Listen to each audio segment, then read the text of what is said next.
Happy 2023, everyone, and welcome to Angels of Urantia podcast.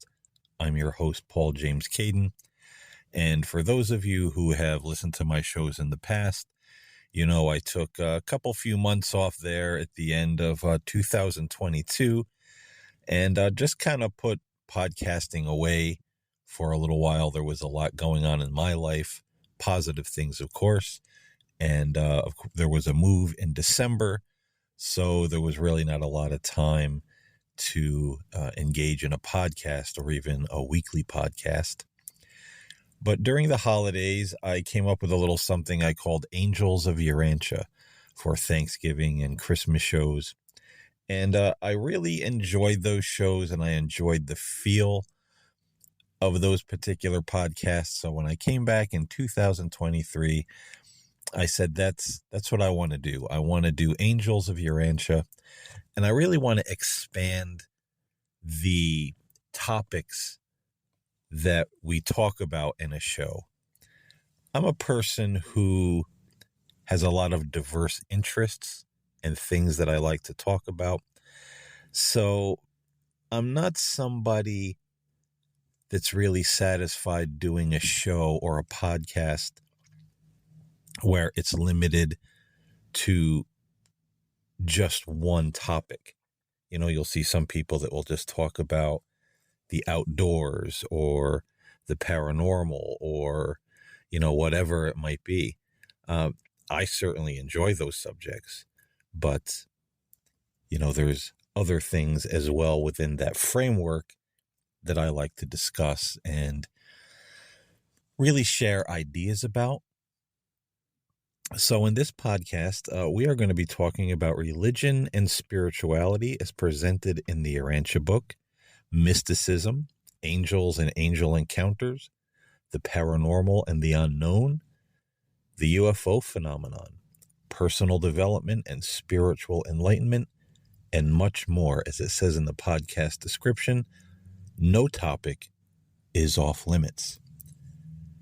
And we're going to start out our topics here in 2023 talking about Dr. Stephen Greer and close encounters of the fifth kind. Now, for those of you who are unfamiliar with Dr. Stephen Greer, he's very popular in the field of ufology. Some people love him. Some people say that he's a plant, he's a shill, he's there to give misinformation. And there was a time when I was on the fence. I didn't think he was a shill or anything like that, but I just really wasn't that crazy about the information that he put out. I found it rather dry.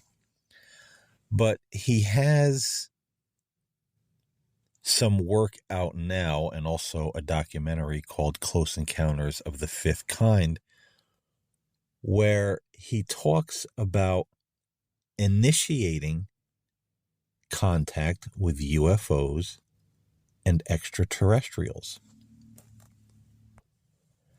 So for those of you who may be unfamiliar with the classifications and categorizations of close encounters with UFOs and ETs, close encounters of the first kind is when someone sees a UFO, lights in the sky, something they can't explain, but it doesn't leave behind any physical evidence.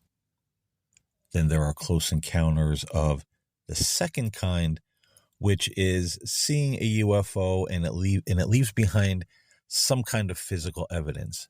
The earth is charred or burned, limbs broken off of trees, or some other physical evidence that this craft was there. Then there are close encounters of the third kind, which was when someone sees a UFO, but they also see the UFO occupants or pilot, in other words, who's driving the UFO.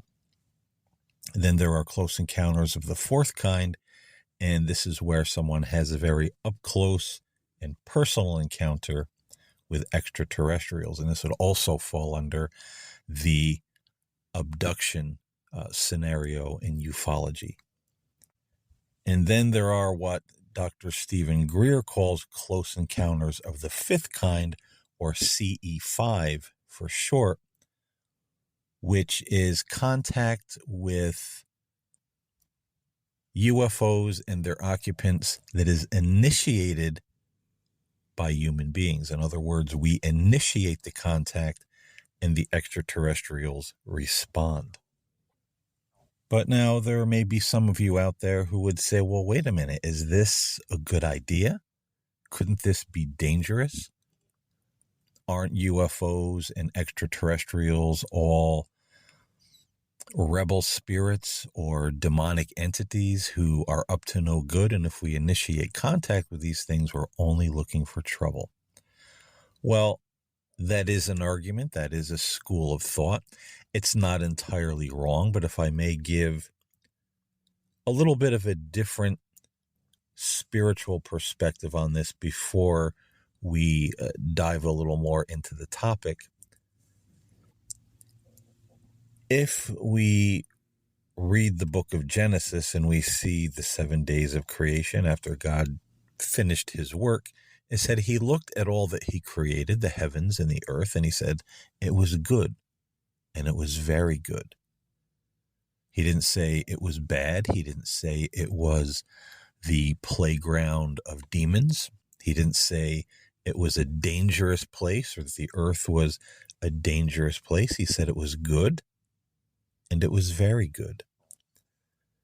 The Urantia Book tells us in paper 180 that in choosing to live by the highest interpretation of the golden rule, spirit-led mortals are filled to overflowing with the assurance of citizenship in a friendly universe.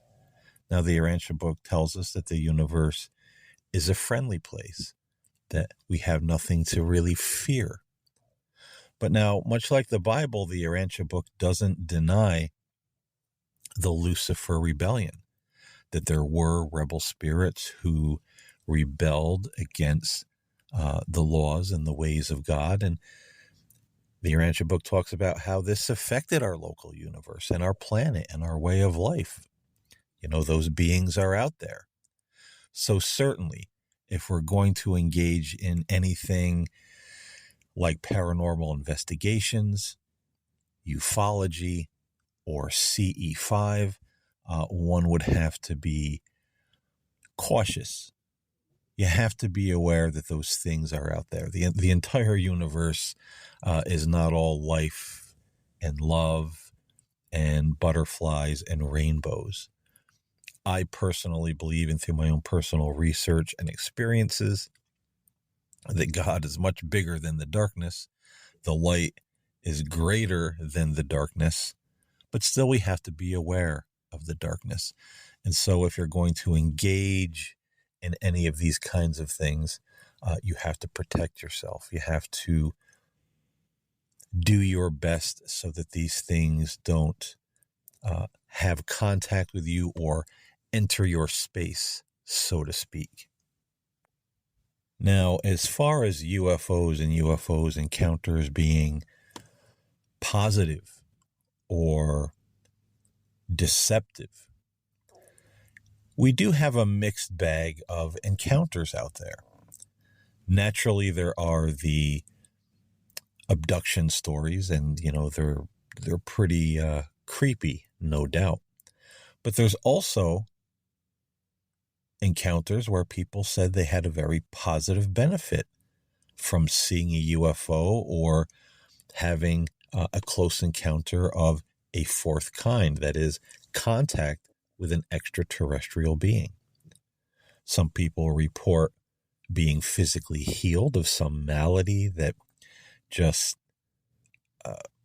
kind of ravaged their body for a lot of years, an illness that was painful, it was debilitating, and they were healed, completely healed, and it never came back. There are those who talk about having a spiritual uplift just by seeing a UFO and having that feeling of just awe and wonder and love and peace just radiating from this unknown light in the sky. And they referred to it as an angel. This was an angel because it lifted them out of depression. It brought them new faith when they were maybe losing faith in their lives. There are people who talk about being miraculously rescued by UFOs. People that were by themselves, maybe in the wilderness or some such thing, and they were in great peril and no one was around to help. And then suddenly the lights in the sky were there, and the UFOs helped or rescued the person. There was a book published in 1999 by Mr. Peter Michaels entitled "We Come as Friends: Positive Encounters with Extraterrestrials." And I think this book is out of print.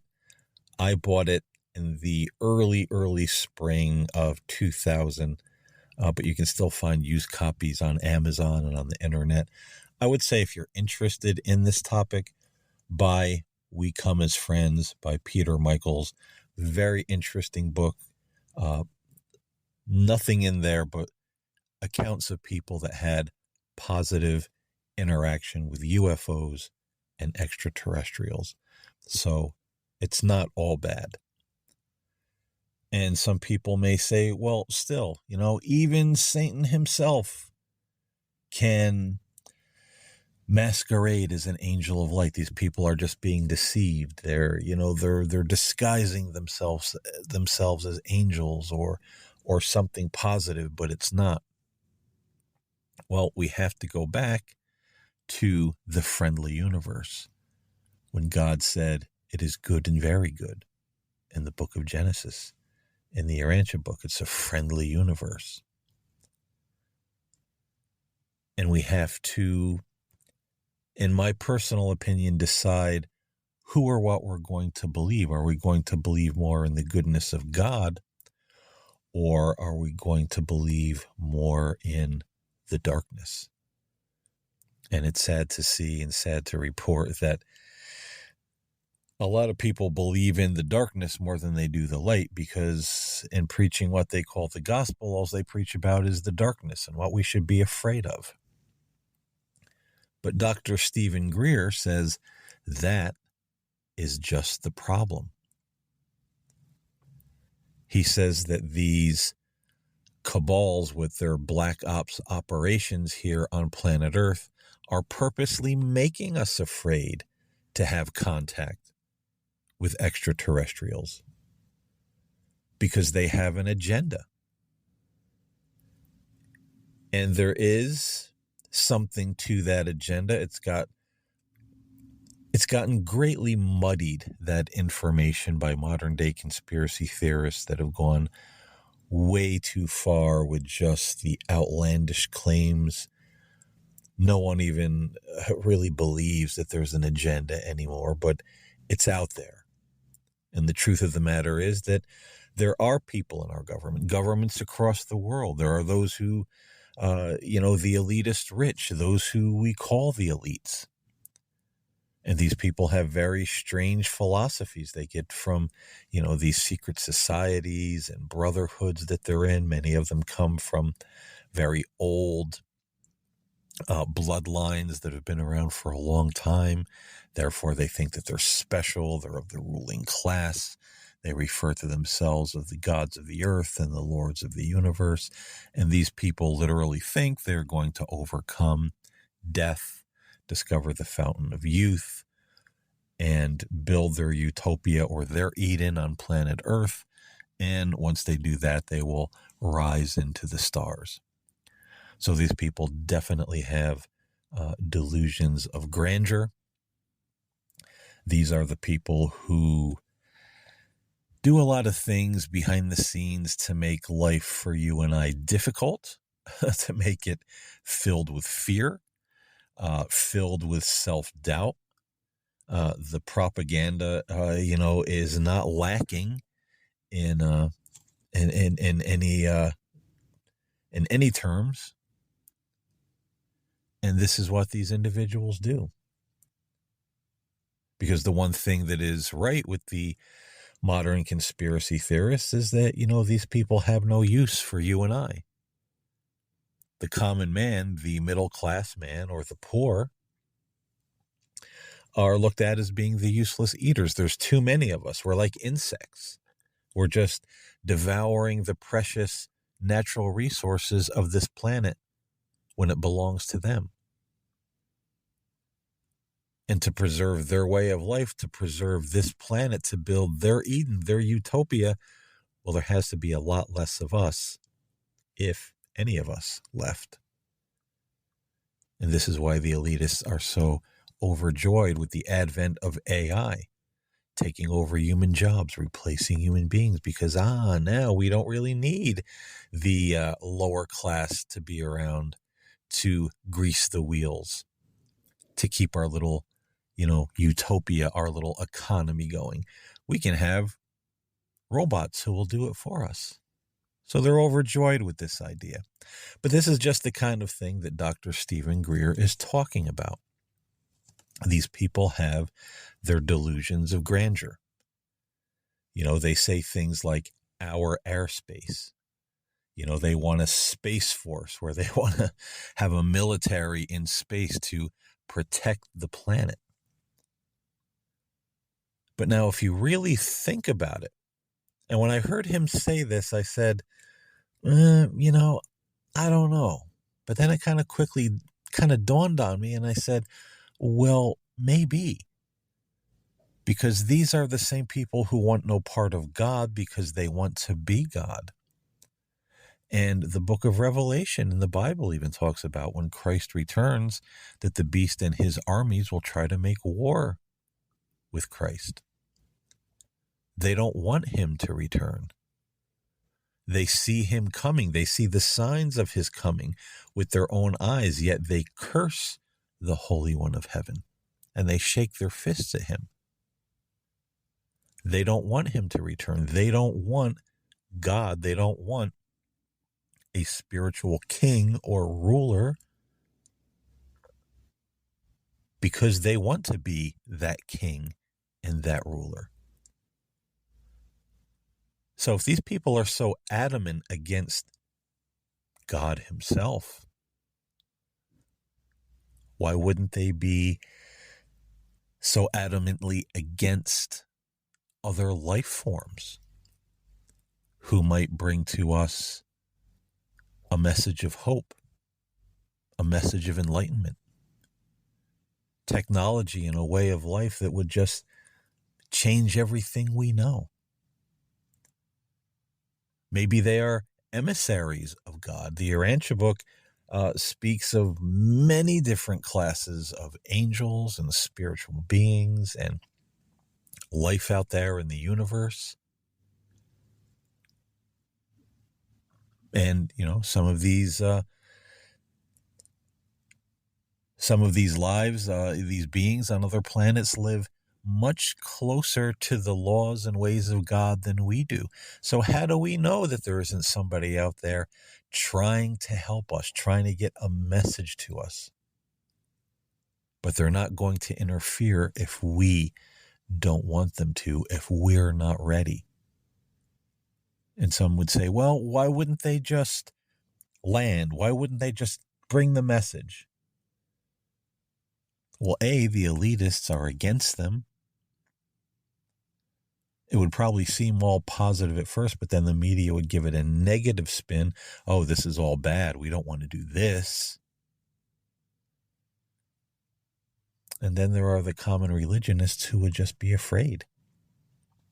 It's demonic. We're being deceived. This is not from God. This is terrible. We have too much fear and greed and suspicion. And so why would they just interject themselves into our reality and our way of life? So Dr. Stephen Greer says, hey, these people are getting just what they want. Everybody is afraid of these extraterrestrial beings. We're continually inundated with information and books and movies and images that they're blowing up the world. They're abducting people. They're the enemies. They're all reptilians in disguise, eating our children or whatever the case may be. We're inundated with all these fearful messages. And Dr. Greer says that's just the purpose, to make us afraid. We see them in our air quotes, airspace. Well, they're our enemy. They're trespassing. It's one of the reasons we need a space force. We need to militarize outer space. But Dr. Greer goes on to say that through the CE5 program, Close Encounters of the Fifth Kind, humans initiating contact with extraterrestrials, that he and the group that he works with have seen incredible things. UFOs appearing upon request. Illuminated orbs drifting through the woods, where the group is meditating and opening themselves for this contact. People have reported physical healings. Some of them after the session, they go home, they wake up in the middle of the night in their homes, and they feel compelled to go outside, and there's this being of light that just heals them of a painful condition that just bothered them for years, made life debilitating for years. And Stephen Greer says that through the CE5 project, they've made contact with extraterrestrials, beings of light, and even angels. It just comes with the package that when you open yourself to peaceful contact, and basically what they do is they form a meditation circle. They meditate on expanding their consciousness, into the universe, all across the world. And they open up for communication or contact with other enlightened beings in the universe, so that there might be mutual understanding, mutual benefit, peace on earth, peace in the universe, bridging that gap that fear has always torn down, moving towards something better. And many people that engage in CE5, before they begin this process, they do protect themselves by saying a prayer, visualizing protective white or golden light around them. So there are measures they take to try to filter out the bad stuff, the rebel spirits, as the Urantia Book would call them. And then they just meditate, and they pretty much put out the intention. We're here. We're here, and we desire peaceful contact for peace on earth, peace in the universe, mutual benefit of all. And they've said they've had just incredible results. I find it fascinating that in the CE5 project, that a lot of the tools that one would use in paranormal investigations is also used in CE5, or initiating contact. So I have some of those tools, and you probably know what I'm thinking right now. I've done some CE5 meditations, but I haven't gone out into the field yet. It's been bitter cold. It just warmed up, as opposed to get cold again. But me, my interests, I like to go on paranormal investigations. I've done ufology in the past, out in the field, watching the skies, gathering what data I could. Back then it was much more primitive than what it is now. I had no tools. Tools were astronomically expensive. So I'm much more prepared to do something like this more successfully. And, maybe I'll bring the camera, do some podcasts. We'll do some paranormal investigations or CE5 sessions together via video podcast on YouTube. One never knows. But like I said, I want to make this podcast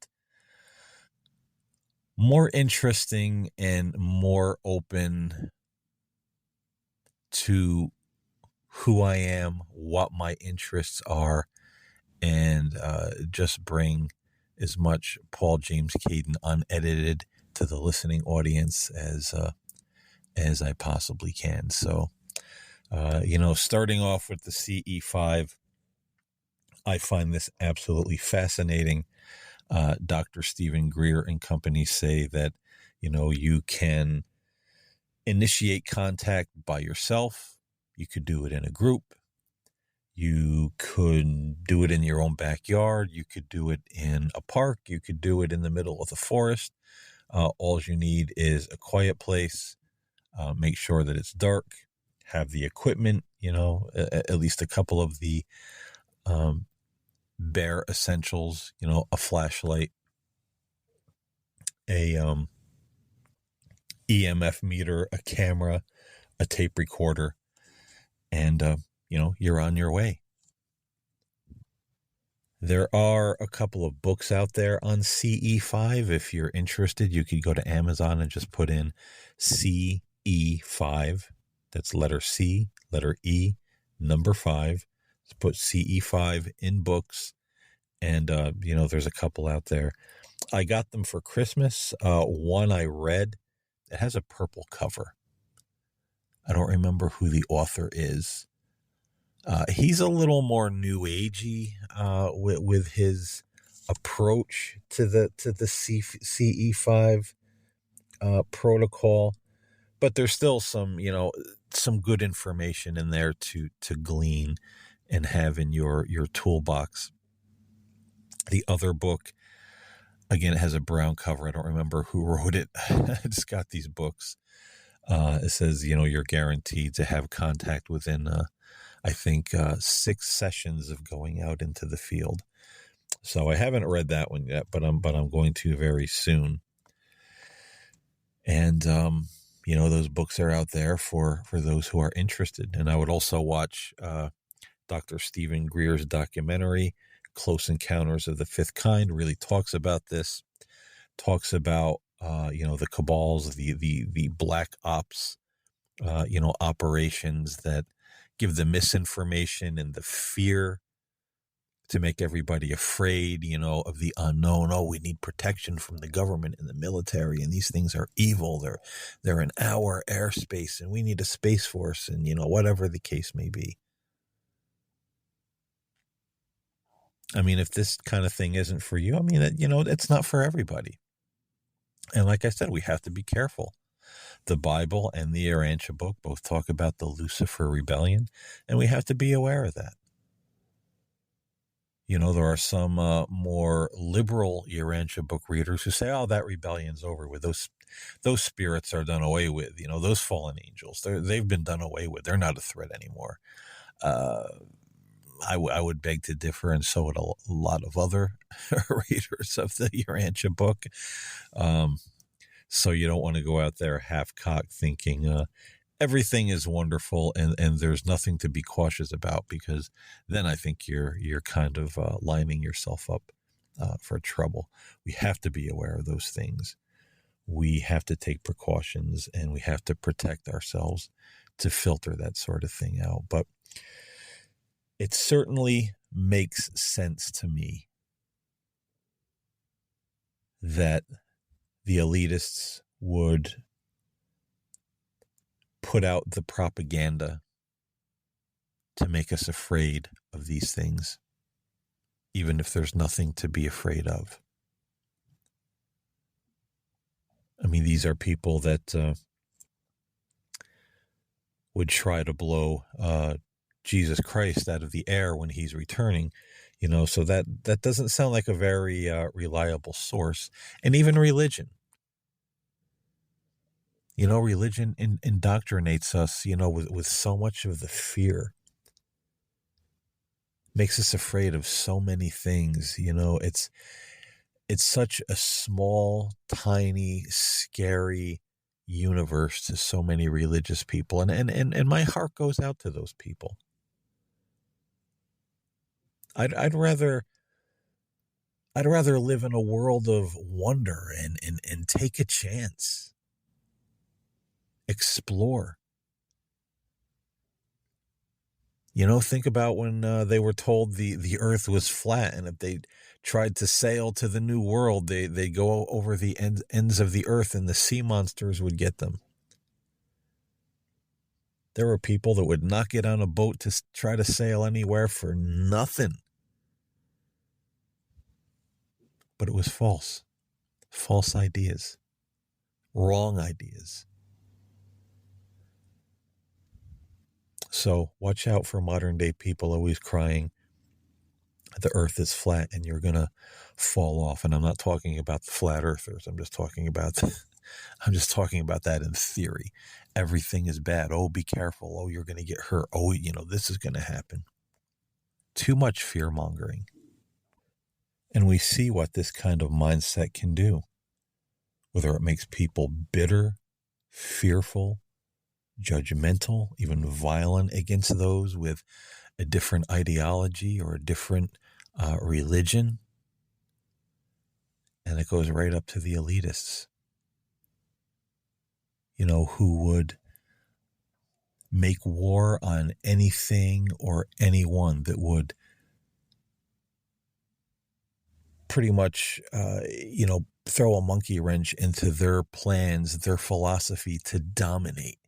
People get so fixated on these things, and nothing can dissuade them.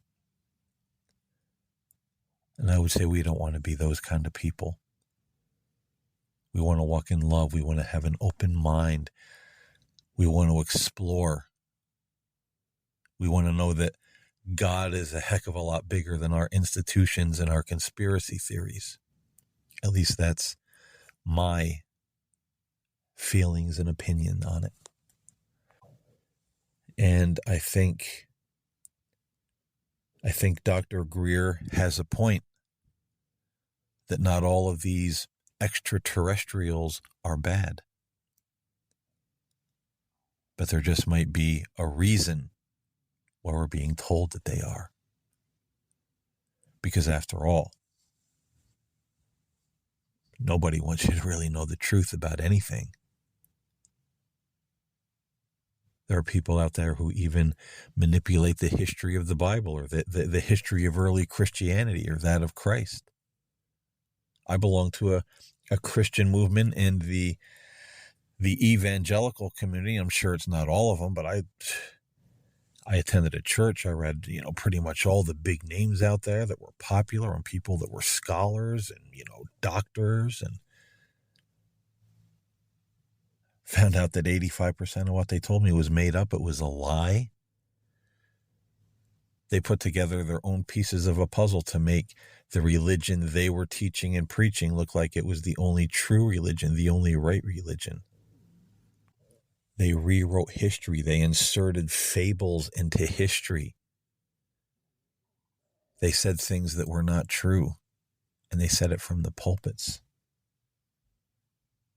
So I know from firsthand accounts, ladies and gentlemen, we have to be careful what other people tell us. The big institutions, the governments, even, the big patriotic conspiracy groups.